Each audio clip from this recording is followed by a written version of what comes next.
Good afternoon. It's Friday, the 11th of July, 2025, just after 1 o'clock. Welcome to UK Column News. I'm your host, Mike Robinson. My co host in the studio today is Patrick Henningsen. Welcome to the program, Patrick. Great to be with you, Mike. And journalist Mark Anderson joins us by video link from the United States. We're going to get kicked off today with a bit more news on Palestine action, but things subsequent to the prescription. Yes, Mike, there's been a whole raft of arrests right across the country. We'll bring the BBC. Of course, we'll start off with the illustrious BBC or right here on screen here. Man charged under Terrorism Act over Palestine action poster. 38-year-old man in Glasgow had the image in his window, then was arrested by the terrorism police for there. And then moving on there, this one is extremely interesting. Armed police threatened to arrest Kent protester for holding a Palestinian flag. Absolutely. Right, so we're going to have to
Okay, welcome back. Very sorry about that technical issue, but we're just going to get straight on with this now.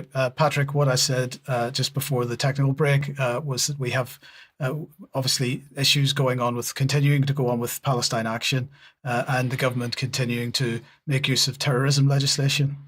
Sure. After it was deemed to be a proscribed terrorist organization, this organization is now gone into judicial review. That's going to be a few weeks, who knows, maybe longer, Mike. But since then, there's been a raft of arrests.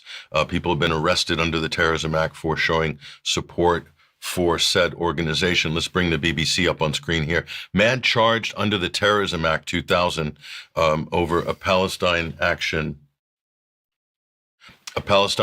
poster, which is in his window. This is a 38-year-old man from Glasgow.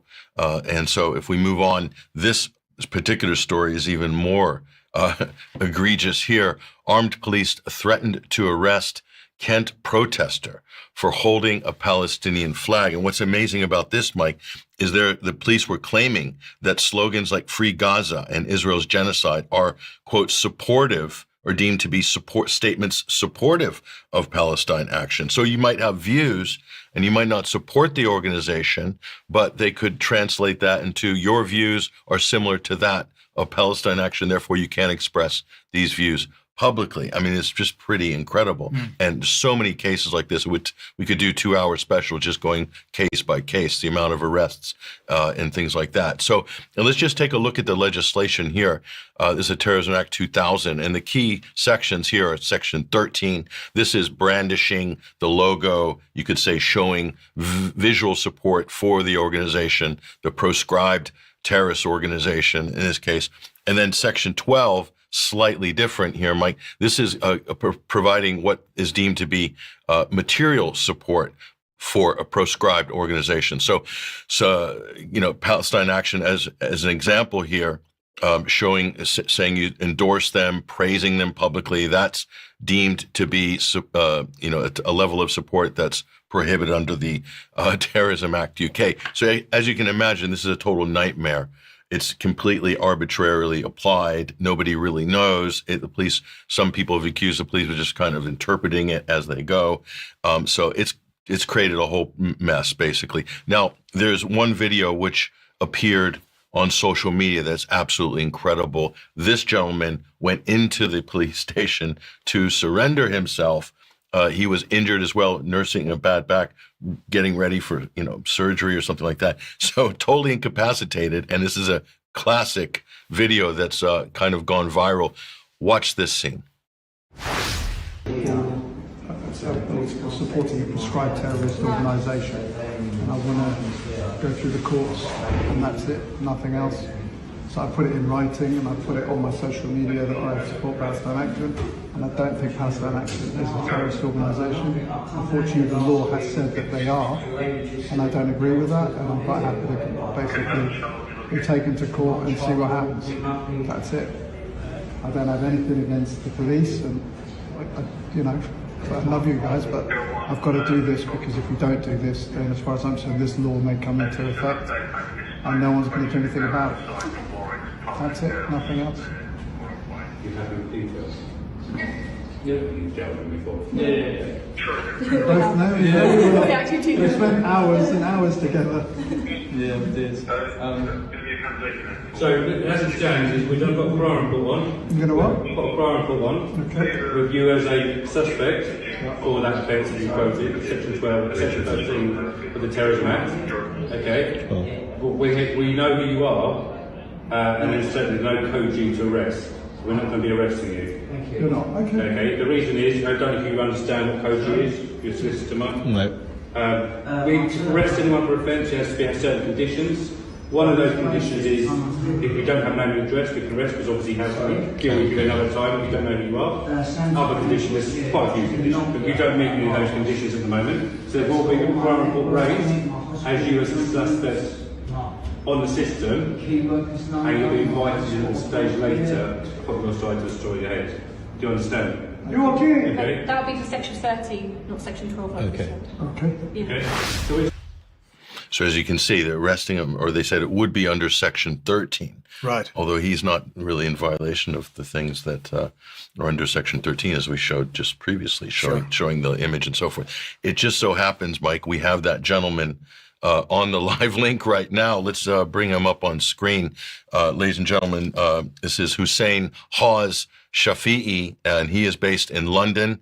This is the gentleman that we just saw in that video, who voluntarily surrendered himself into the police station. I'm not sure which branch that was, if that was a special branch for that type of, who investigate that type of crime or cover that end of the law. But I'll call. Is it okay if I call you Hawes, Hussein? Absolutely.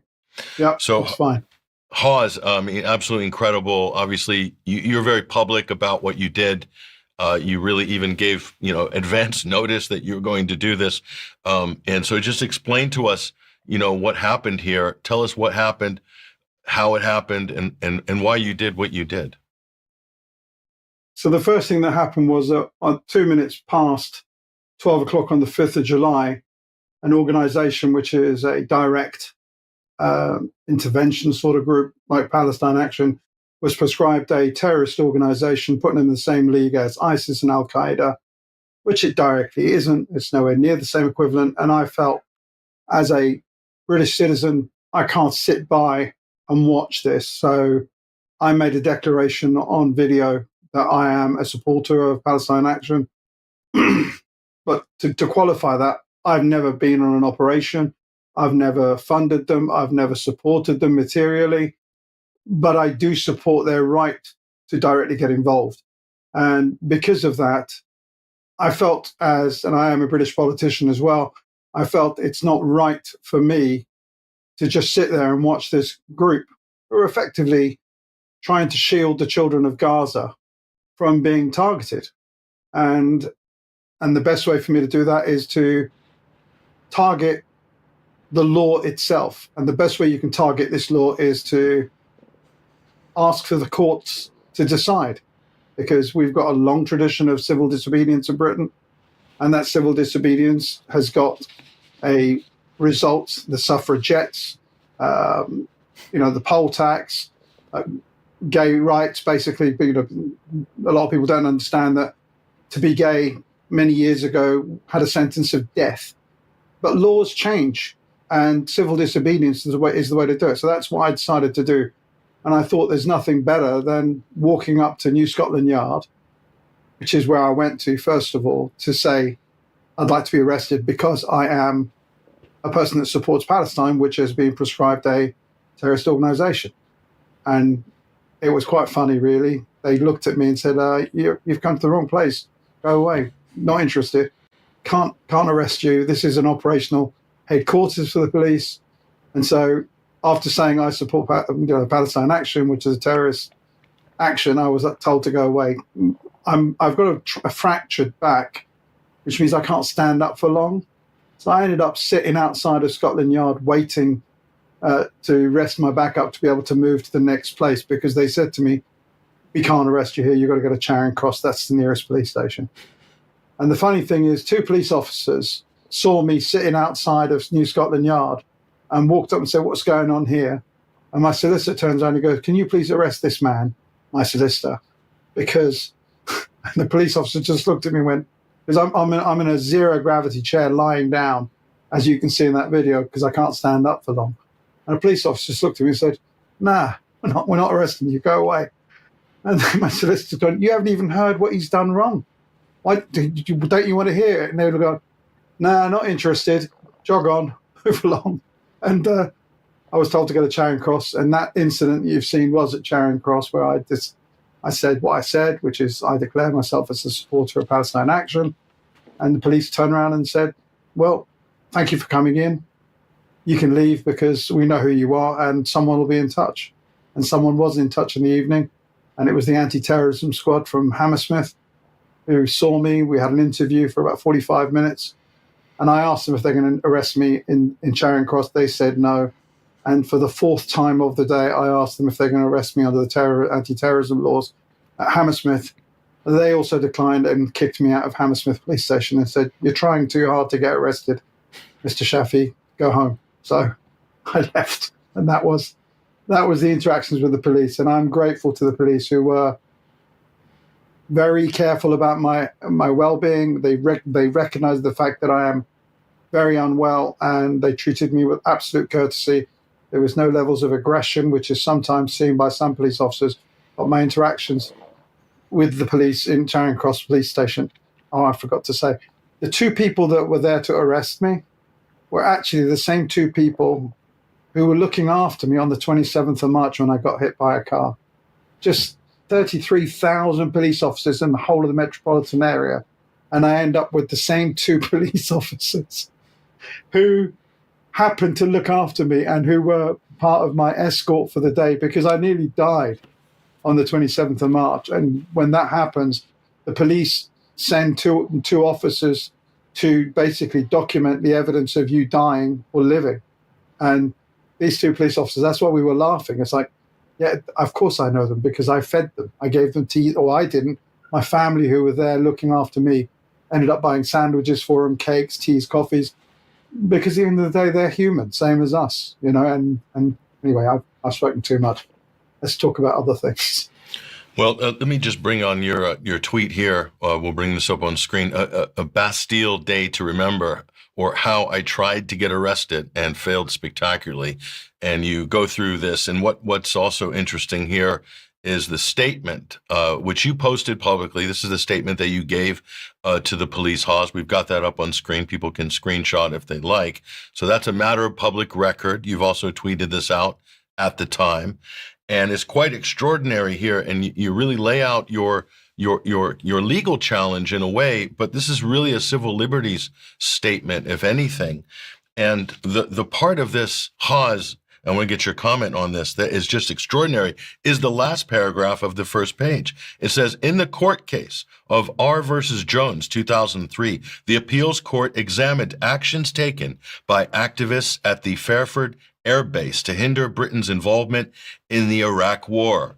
And none other than Keir Starmer himself defended those actions back in 2003, arguing in court that breaking the law to prevent war crimes is not only lawful, but also morally justified. That is just an extraordinary bit of irony there, Hawes. But to tell us more about, you know, what is the core thing that you're after here? Like what do you want to see happen in the end? So I've done what I've done out of a sense of what I think is right or wrong, and people need to do things when they believe what they're doing is righteous. And I definitely believe that what I'm doing, which is standing up for the right of people to demonstrate and the right of people to stop murder. And it is absolute murder that's taking place in Gaza. It's not two sides, it's one-sided. And I look upon the actions of Palestine Action as people who are stopping building drones that make the sound of babies to get people to come to a crying baby and then get shot in the head. 2 days ago, a drone that is made by Elbit System put a bullet in the head of a 4-year-old child. So it is absolutely incumbent of every single person with a moral compass and anyone who's quite happy to die on the hill, and this is a hill that I'm willing to die on, go to prison for, to do what they think is right. It is blatantly obvious, as by case law in the past, that to stop war crimes, to stop genocide, you should do it. And I am not a legal expert. I didn't choose this line and thought of going forward, but I am a Brit, and I am a great believer in my country, and I love the rules and regulations and the balance of power that we have in our country, where the laws are there to protect the citizens. And it is our right, enshrined in June 1215, in Magna Carta, that says that we are going to be judged by a jury of our peers, so that no king, no crown, no baron, no one can deny me my rights. And I'm looking at it as a situation where I'm quite happy to say that I am committing the crime. I then want to be judged by a jury of my peers. And a jury of my peers will decide if I'm guilty or not. And I'll leave that judgment to any Brit to decide whether they believe what's happening in Gaza is acceptable or not, and whether they want to see this continuation of arms flowing directly from here to Israel. And more importantly than just the arms, it's the actual political cover that's given to Israel that normalizes genocide. The fact that our prime minister, who believes that it is morally justified and lawful, as he has defended, to stop war crimes, is now the main cheerleader after the American state for the war on the children of Gaza. So that's where I'm at. And as I said, I'm not a legal expert, but I am a passionate human being that does not like what I see happening in my country. We are literally being sleepwalked into tyranny. That's what's happening here, because Palestine Action today, who's going to be next tomorrow?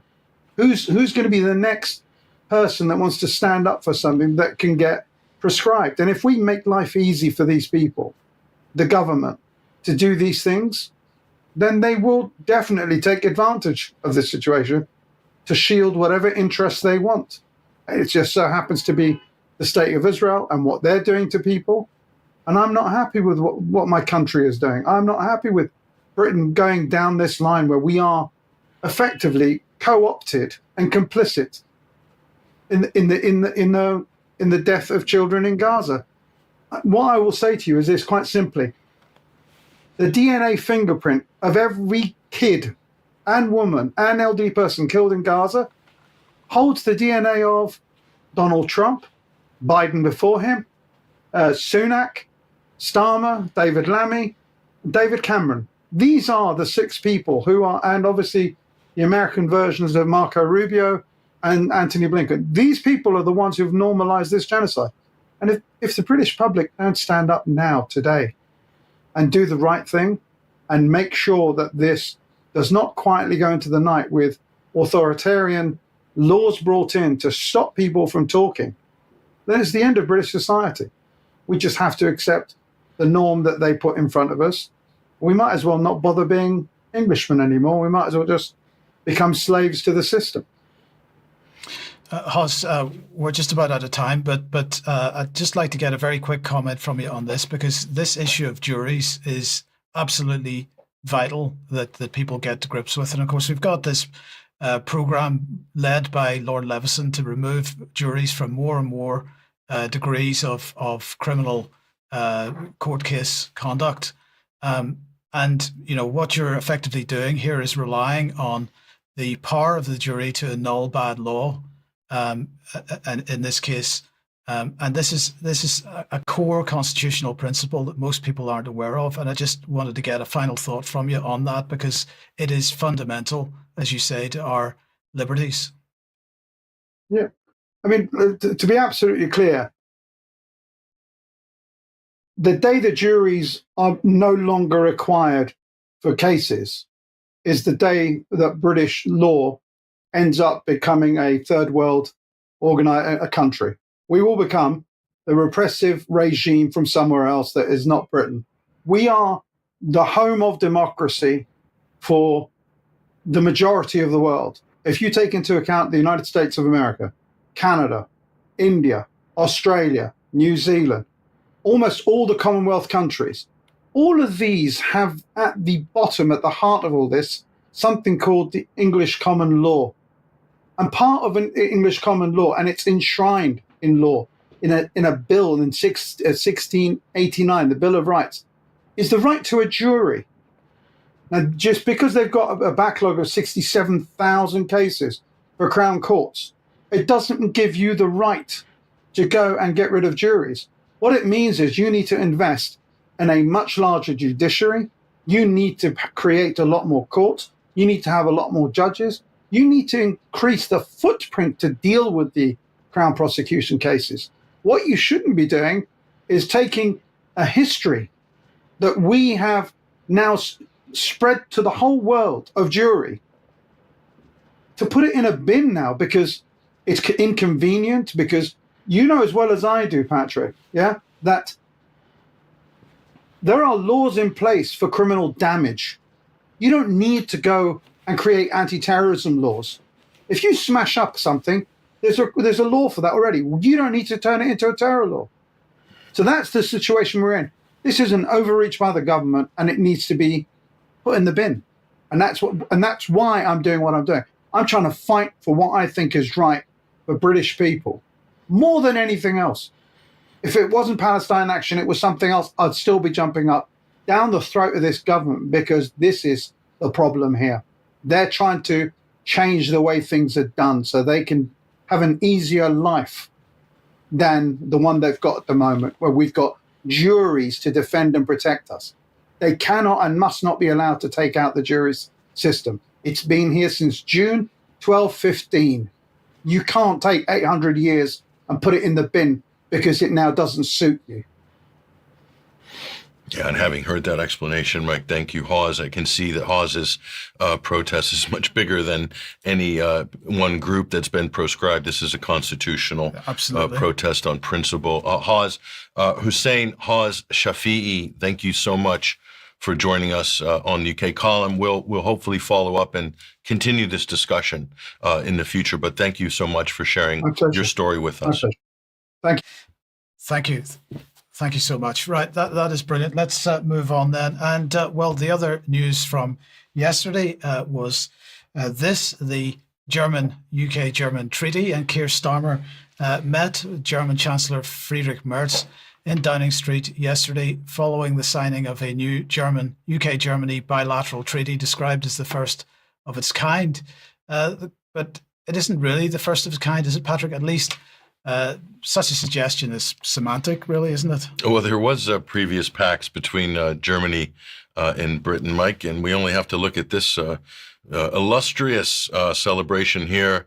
This is Neville Chamberlain returning to Britain with a document in hand after the 1938 Munich Agreement, Peace in Our Time, and that was about joining forces with Germany, and we have to tip our hats to a great historian and a journalist. His name is Kit Klarenberg, and he published this not so long ago, Mike, on May 4th, The Anglo-Nazi Global Empire That Almost Was, a little piece of history that's been swept under the rug. Let's take a look at the details of this. How deep did this go? Well, take a look. Basically, from Britain's perspective, the Munich Agreement was intended to be just the start of a wider process that would culminate in a, quote, listen to this, world political partnership, end of quote, between London and Berlin. 2 months prior, the Federation of British Industries, known as the Confederation of British Industry today, made contact with its German counterpart, the Reich Group Industry, and the two of them eagerly agreed their respective governments would enter into formal negotiations on an Anglo-Nazi economic integration. How about that for a little bit of history? And then just finally, and this is the depth of it here, the summit went swimmingly, and a formal conference in Dusseldorf was then scheduled.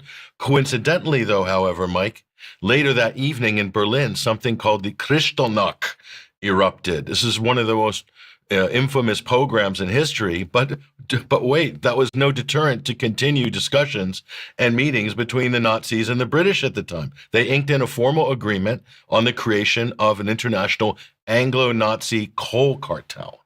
So you can see it was all guns blazing for a German-British pact back then in 1938. How about that for pedigree on this issue? Well, let's come closer to the modern time then. Another example of the non-uniqueness of this new agreement is the Trinity House Agreement signed last year by John Healey and German Defense Minister Boris Pistorius. Now, that was a different German regime, but nonetheless, this brought the two nations closer together than ever before, they said at the time.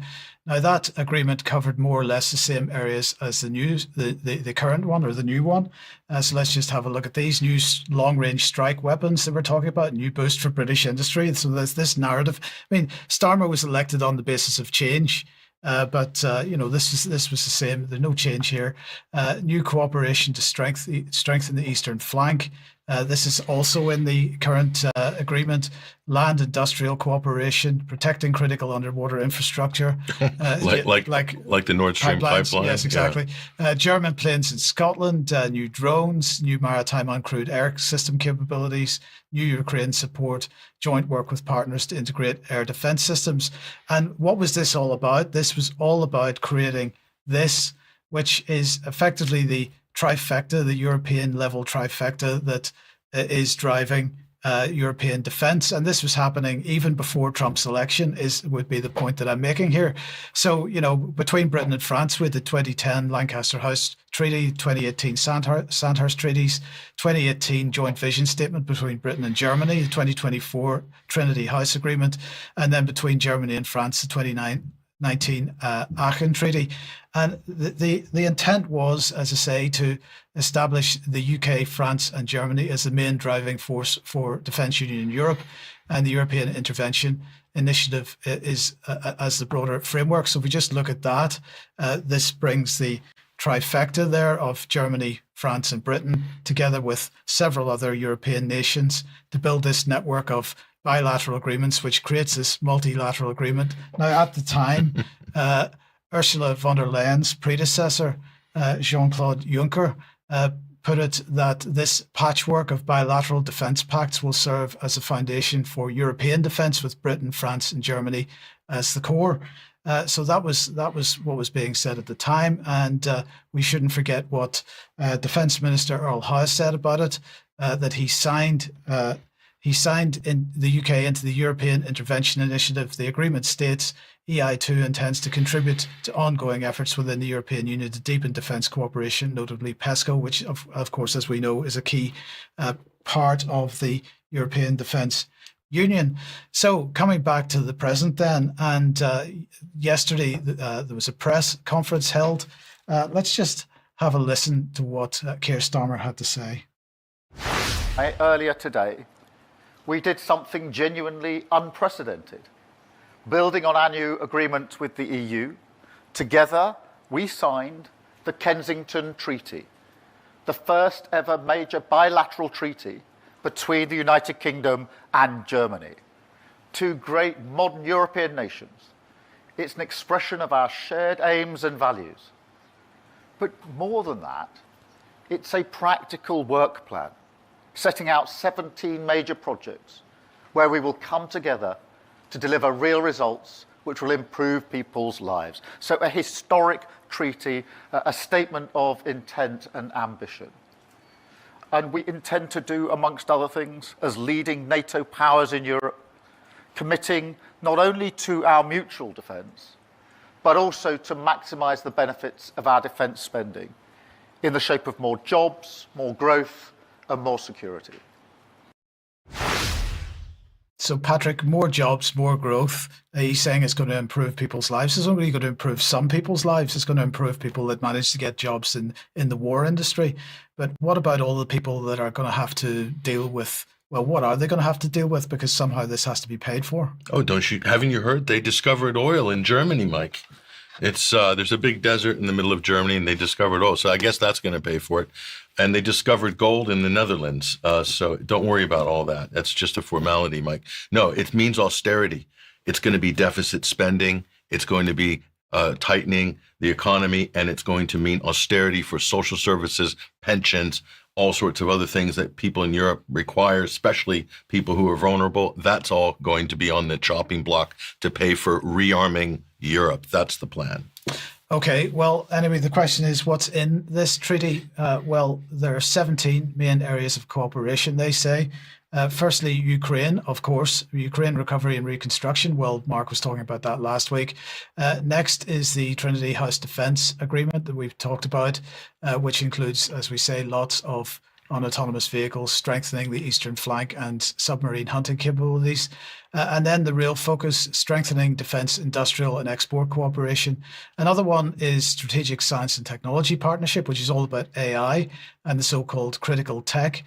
So this is war related as well, because of course, autonomous vehicles and so on is right at the heart of this.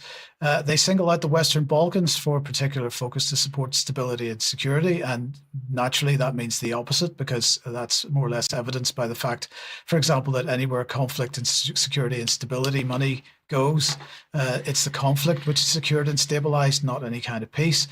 Now, China is not specifically mentioned because they instead wrap that up in the language of Indo-Pacific cooperation.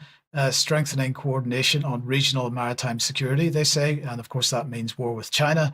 Biosecurity, naturally, is in the list, including preparing for new and re-emerging highly pathogenic pathogens and setting up joint exercises and an emergency support system between the UK and Germany. And strategic sustainable development partnership is included to advance the 2030 agenda. The rest is more or less just fluff. So there's nothing genuinely unique about this agreement with Germany other than it's another step towards a plan which has really been in motion since 1986. And of course, we're talking about defence union on that. And if you want to understand the timeline since 1986 on this, get onto the UK Column website and look for EU military union or EU military integration, and you'll find lots there. Okay, let's move on. If you like what the UK Column does, you would like to support us, the link to take you to the page with all the details is on the front page of the UK Column website, which of course is at ukcolumn.org. We absolutely need your continued support, and thank you again to everybody that is offering that. Now, if you're not able to support us financially, then please do share material, because that kind of help absolutely helps as well. Now, 7 o'clock tonight, Germ is speaking to Charles himself once again on the Weekly Banter, so join us for that. Another reminder, the tickets for the York event, which is on Saturday the 18th of October this year, go on sale on the 20th of July, so please keep that date in your diary and pick up a ticket if you possibly can, or more than one if there's more than one of you going. Another quick reminder of Sandy's event, or an event that Sandy's speaking at, and Andrew Bridgen as well, the Dissident Southwest meetup, which is taking place this weekend. Details on screen at the moment and in the show notes. And Patrick, very quickly then, next Friday, the 25th, in the Seven Stars Hotel in Totnes, you'll be introducing Andrew Bridgen. Yeah, that's going to be, I'm looking forward to that. Obviously, Andrew's someone that we really admire over the years for taking principled stands, especially out of Parliament as well. And he's going to be telling his story and talking a lot about the real important issues, the fundamental issues of freedom of speech, civil liberty, freedom of the press, and health freedom. All of that is going to be spoken. And there'll be a good Q&A session as well at the end of that. So I think it's going to be a nice gathering. Tickets are going fast. There's only a few left. So if you want to attend that, we'd love to see you there. Super, fantastic. Mark, let's come on to you now. And last week you mentioned the Red Pill Conference, which was taking place over the weekend, and you managed to join that virtually.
And that is really driven home in this next illustration. Of the 17 sustainable and development goals, number 4 of those 17 under Agenda 2030 is education.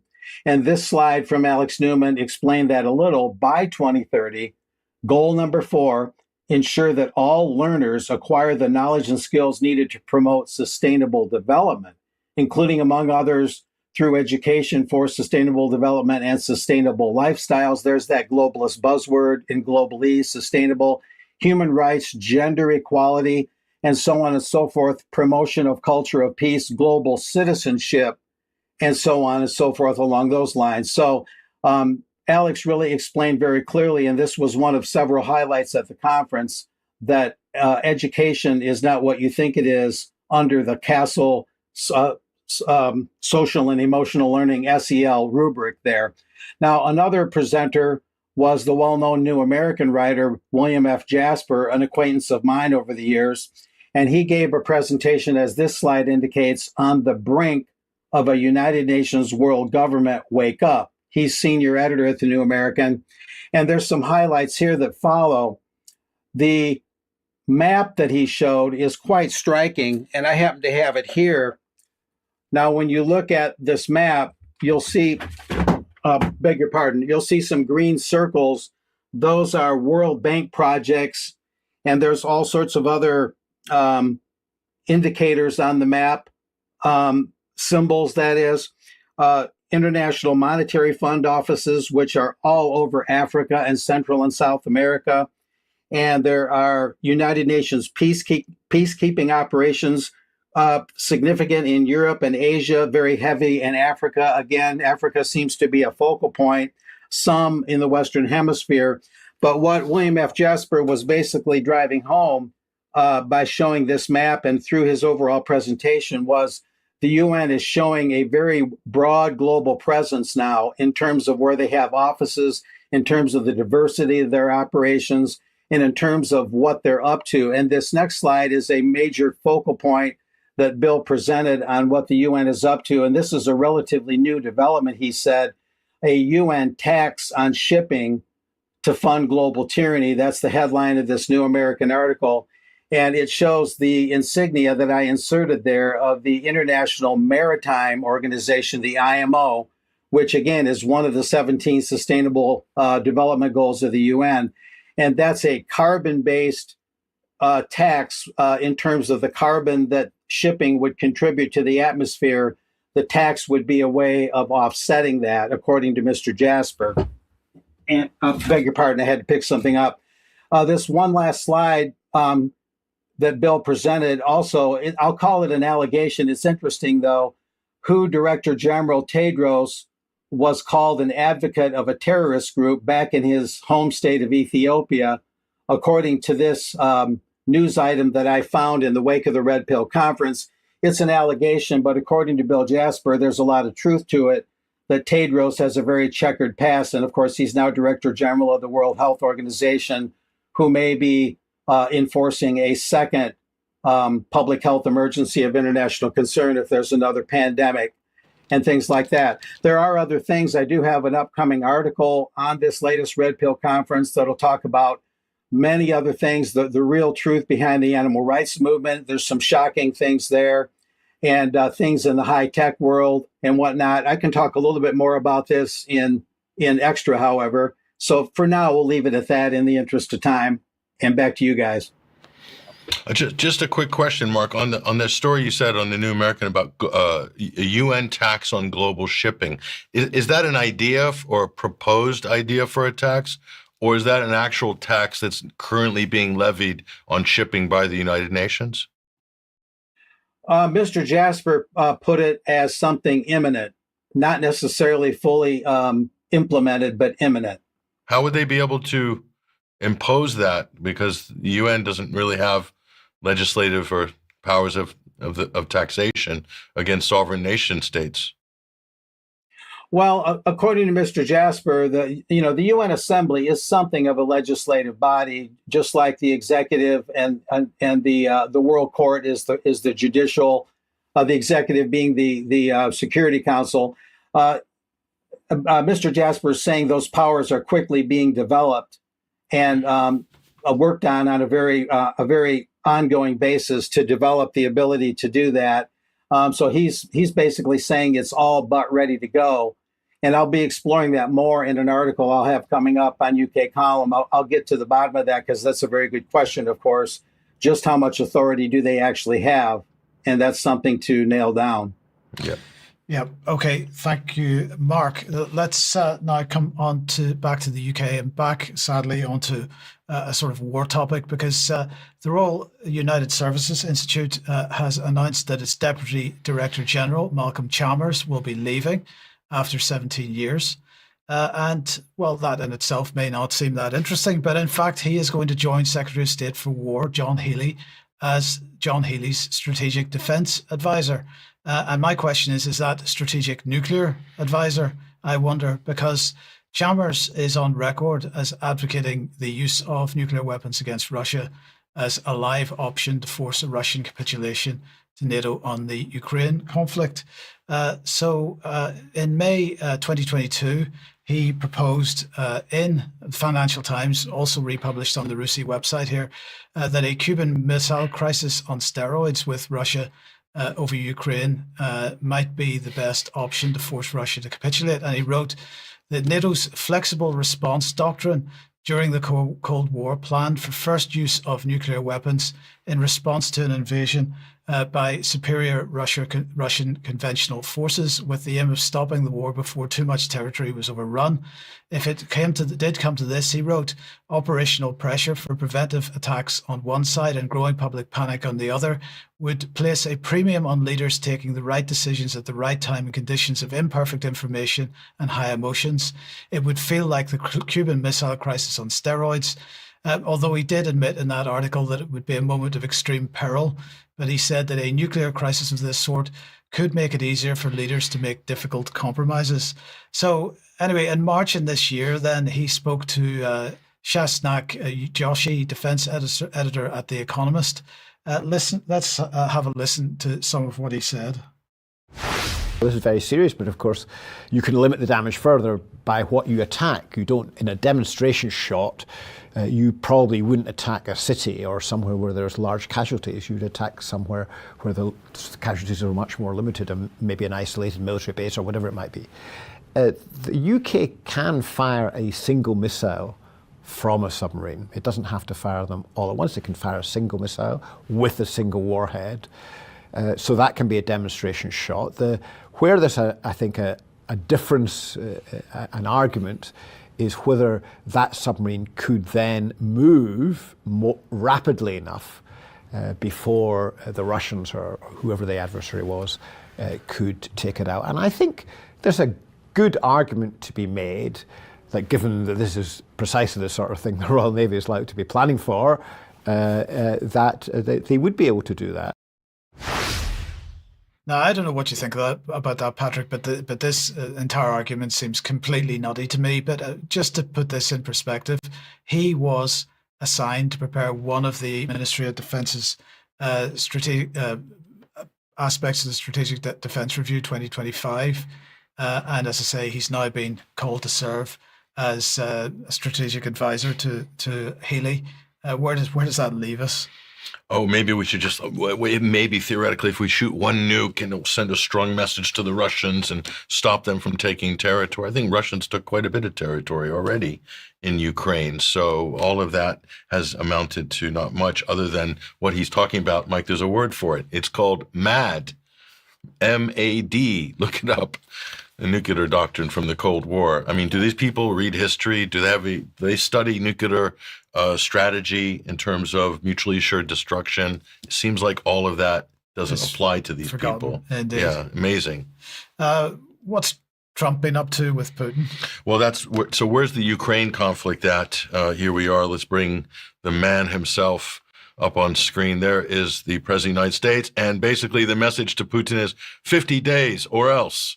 He's giving him a 50-day ultimatum. Trump loves issuing these ultimatums. 60 days here, 50 days there, 30 days there. So the last time Trump issued an ultimatum, it was to the Iranians, and it was 60 days.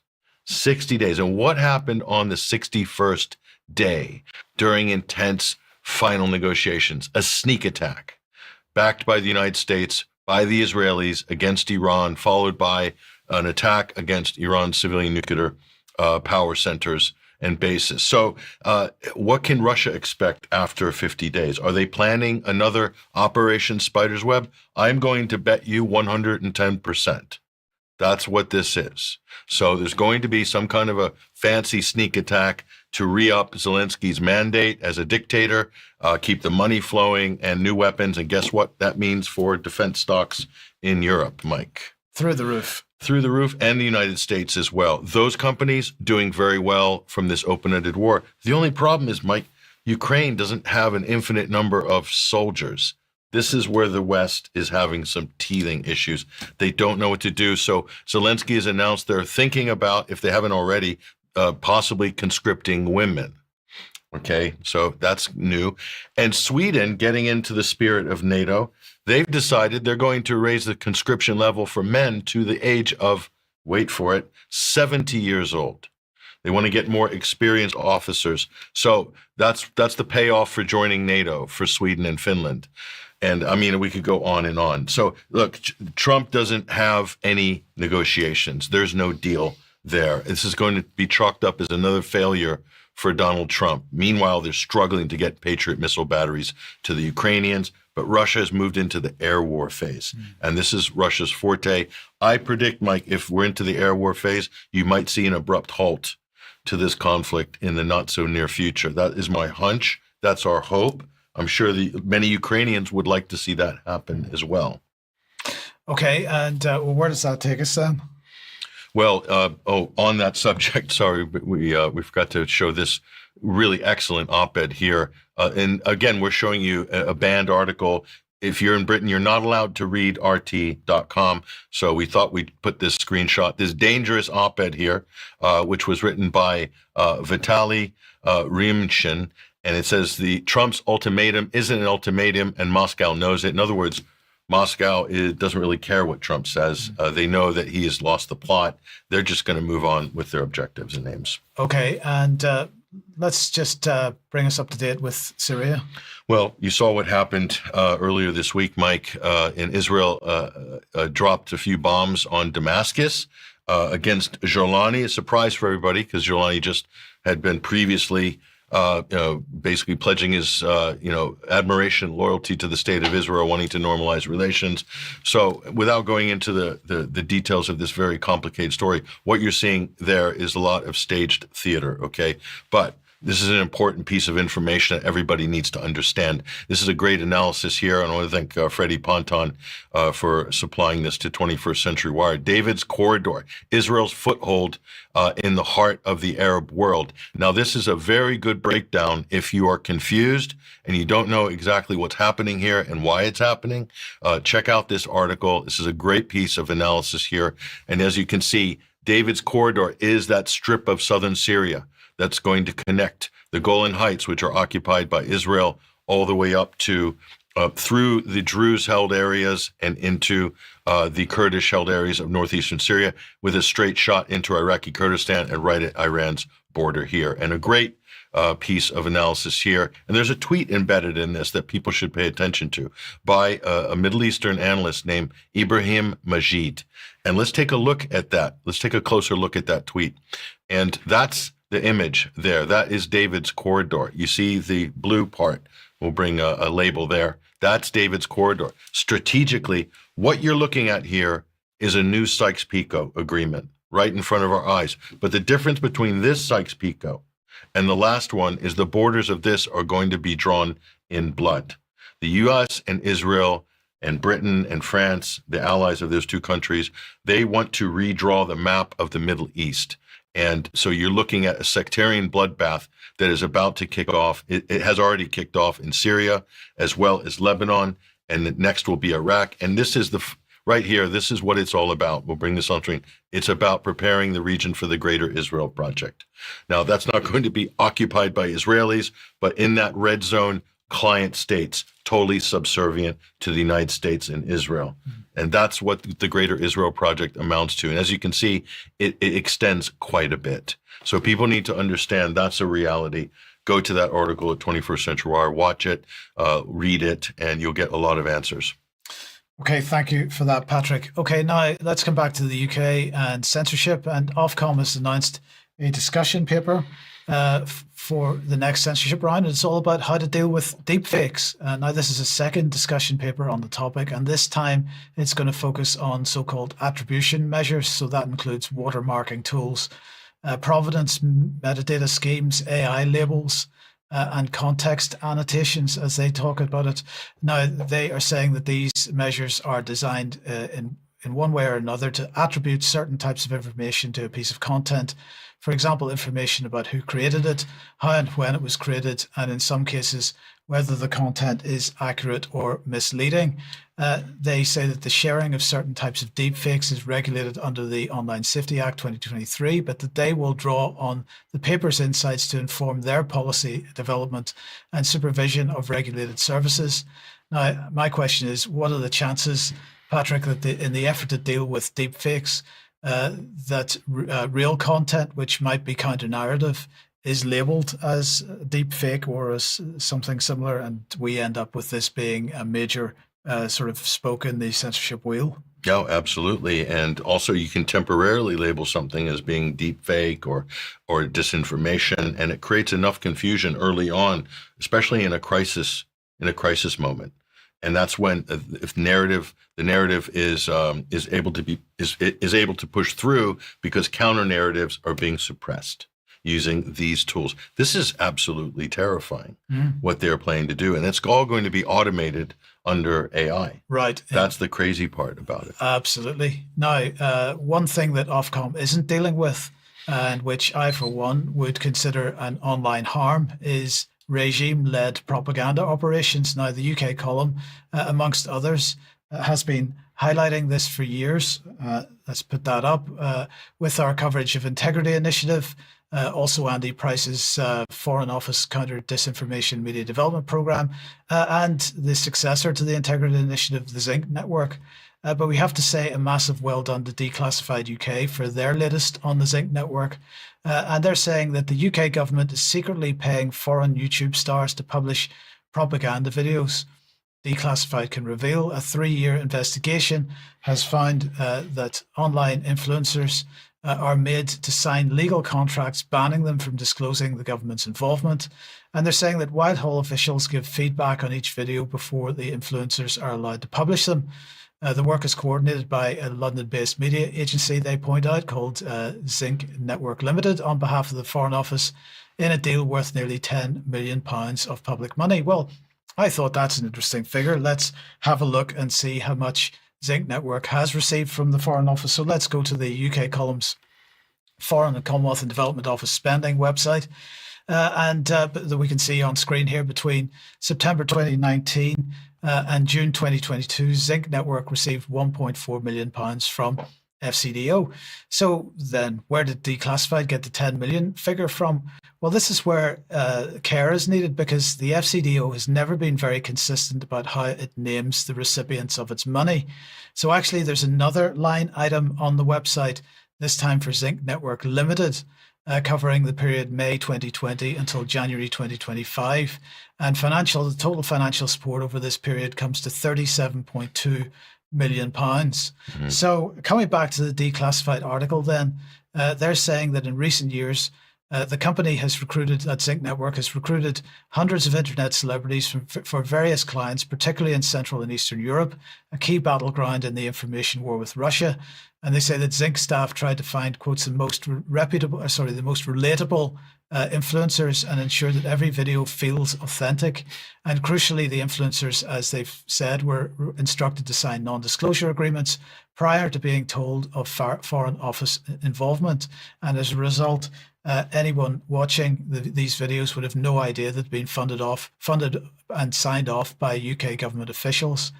Now, they quote a former employee saying that by targeting younger voters, Zinc Network's campaign amounted to interference in a sovereign country's internal affairs. Now, look, this is exactly what the term media development means. UK Column was one of the first to talk about Andy Price and the Counter Disinformation and Media Development Program in the Foreign Office. Well, Andy Price moved on from heading that up, and he was replaced with this guy, Darren Boyling. Now, of course, we've no idea whether Darren Boyling is still heading up the Counter Disinformation Program, because we're not allowed to know, and freedom of information requests are refused on the basis of national security, and that in itself demonstrates that this is kind of a spooky operation. But nonetheless, the key point here is, so that media development is not, Patrick, just about the training of journalists that we've talked about many times in the past, and the use of those trained journalists to promote British narratives and NATO narratives from foreign countries. It's also about grabbing influencers on social media. And it's unbelievably dangerous. It's something that that everybody in the country should be aware of. Paid propaganda, all the things they accuse the Russians of doing, they're doing subversively. And this is also about sowing division in the Balkans, Mike. Yes. In Bosnia-Herzegovina, those areas are listed as target areas. And so is there another war brewing in the Balkans? Are we going to see another sort of bloody sectarian conflict break out? Well, like I say, it's not a coincidence that the Balkans specifically was mentioned in this new German-British treaty that we were talking about earlier on. I believe that's exactly what's going to happen. And they'll use religious lines as well, Muslim, Christian, and maybe even feminist, gender. There'll be an LGBT element there that there normally is. So yeah, it's just incredible the level of propaganda, how well funded the propaganda is. Yes. What's the aggregate total of that? 39 million? 39 million for that one company, and of course they're part of a much larger network that's pulling the same kind of things.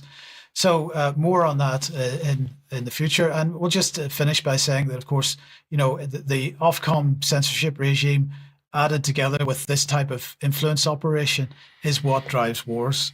And so we'll leave that there for now. Let's come back to you, Mark.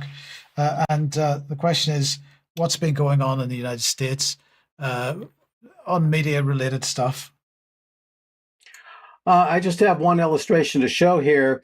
It's a pretty pivotal thing. The U.S. Senate has voted to defund liberal, of course, they're known as liberal left-wing views, the public broadcasting system and National Public Radio, which operate under the aegis of the Corporation for Public Broadcasting, which is directly federally funded. So this is a pretty pivotal thing. PBS, that system has existed a long time. This would be roughly akin to the BBC being defunded. And let's put that slide up one more moment, if we could, Mike.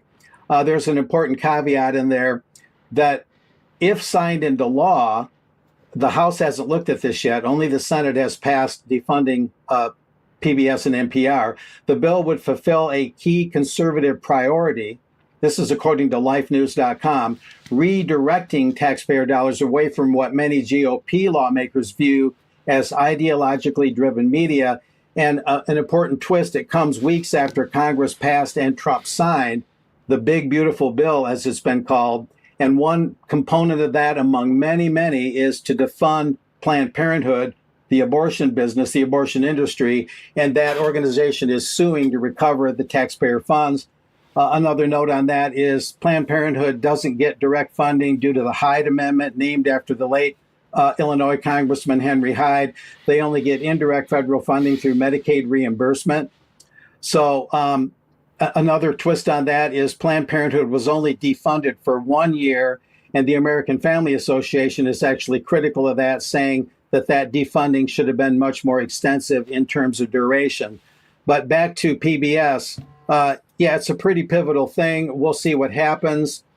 That Corporation for Public Broadcasting has been on the airwaves in the U.S. a long, long time. They don't do altogether a bad job. Fox News is also ideologically driven the other direction. But of course, most of their money comes from advertising and subscriptions and things like that, and they don't get federal funds or taxpayer money. And the FCC isn't directly federally funded either. The Federal Communications Commission actually gets its money to operate from fees that are paid by the entities that it regulates. So there's no direct funding from the taxpayers to the FCC either. But it's a pretty notable development, that's for sure. and we can talk a little bit more about the ramifications in extra. But I'll be watching this closely because this has been talked about many, many times, and this is the closest it's ever come. So back to you guys. Thank you, Mark. Thank you for that. We're going to end the program today with a bit of amusing news, and that is that Plymouth has voted against having a direct elected mayor, but the turnout was just 19.11%. That most people's apathy in Plymouth was total, and they just couldn't be bothered. It was a pointless vote anyway, as we talked about on Wednesday. The Starmer regime has already stated that a city mayor is not an option for Plymouth because the Starmer's policy is for so-called metro or otherwise known as regional mayors, like Andy Burnham. So Plymouth Council leader Tudor Evans was very keen to be seen posing with Andy Burnham on Twitter as soon as the referendum result was announced, undoubtedly hinting at what he would like to have as his next job. Now, if you didn't see Wednesday's programme, take a look at Wednesday's programme for much more on this. This is an absolutely pivotal part of the devolution agenda that we are trying to explain to people the implications of at the moment. So someone wants to be king of the Southwest. Someone wants to be king of the Southwest. Someone whose name is Tudor, and maybe bring that image back up on the delusions of screen grandeur again. there. Yes. Are they related? Because looks like They could be father, son, two brothers. I mean, they're just doppelgangers, aren't they? Yeah. Yeah, Yes. amazing. Yes. Well, anyway, we will leave it there for today. Thank you, Mark. Thank you, Patrick. And we will talk much more in extra in about 5 minutes' time. If you're a UK Column member, stick with us. Otherwise, have a great weekend. And we will see you on Monday at 1 p.m. as usual. Bye-bye.